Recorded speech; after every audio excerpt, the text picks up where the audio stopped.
বিশ্ব ফুটবলের অন্যতম সফল কোচ কার্লো অ্যানচেলোত্তির ব্রাজিল জাতীয় দলের কোচ হওয়ার সম্ভাবনা অনেকটাই ভেস্তে যেতে বসেছে।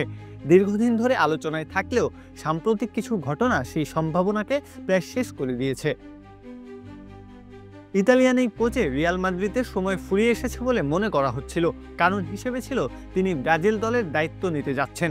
জুন মাসে ইকুয়েডর ও প্যারাগুয়ের বিপক্ষে বিশ্বকাপ বাছাই পর্বের ম্যাচেই কথা ছিল ব্রাজিলের ডেরায় থাকার, তবে শেষ পর্যন্ত সম্ভাবনার ইতি টেনেছেন। স্প্যানিশ সংবাদ মাধ্যম মার্কার মতে অ্যানচেলোত্তি লন্ডনে গিয়ে ব্রাজিলের সঙ্গে চুক্তি সই করতে চাইলেও শেষ পর্যন্ত ব্রাজিল ফুটবল কনফেডারেশনকে জানিয়ে দিয়েছেন তিনি এই চাকরিটা নিচ্ছেন না।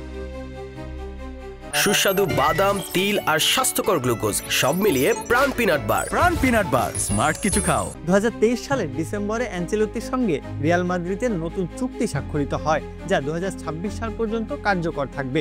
বোঝা গেল রিয়ালের সাবেক খেলোয়াড় জাবি আলোনসোকে এই মুহূর্তে কোচ হিসেবে চাইছে না রিয়াল। আনচেলত্তির সাথে এই চুক্তির ফলে ব্রাজিলের আশা অনেকটাই নষ্ট হয়ে যায়। সিবিএফ চেয়েছিল কোপা আমেরিকা 2024-এর আগে অ্যানচেলোত্তিকে জাতীয় দলের দায়িত্বে আনা হোক, তবে রিয়াল মাদ্রিদ সে সময় তাকে ছাড়েনি। এরই মধ্যে সৌদি আরব থেকেও এসেছে একটি বিশাল প্রস্তাব। একটি সৌদি ক্লাব অ্যানচেলোত্তিকে বছরে প্রায় 50 মিলিয়ন ইউরো দেওয়ার প্রস্তাব দিয়েছে। এই বিপুল পরিমাণ অর্থ যে কারোর জন্যই আকর্ষণীয়।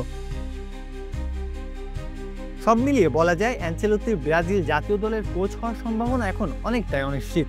চুক্তি, ক্লাব প্রতিশ্রুতি, প্রশাসনিক সংকট এবং অর্থনৈতিক প্রলোভন সব মিলিয়ে বলা যায় অ্যানচেলোত্তির ব্রাজিল জাতীয় দলের কোচ হওয়ার সম্ভাবনা এখন অনেকটাই অনিশ্চিত। চুক্তি, ক্লাব প্রতিশ্রুতি, প্রশাসনিক সংকট এবং অর্থনৈতিক প্রলোভন সবকিছু মিলিয়ে সিদ্ধান্ত নেওয়া তার জন্য কঠিন হয়ে দাঁড়িয়েছে। প্রত্যহ কাব্য, খেলা ৭১।